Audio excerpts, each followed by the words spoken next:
धेरैजना खुसी पनि हुनुहुन्छ होला, धेरैजना दुखी पनि हुनुहुन्छ जस्तो लाग्छ मलाई चाहिँ म आखिरी। अब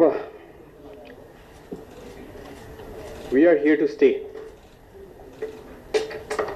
यो कुरा चाहिँ बुझ्नुपर्ने छ सबैजना।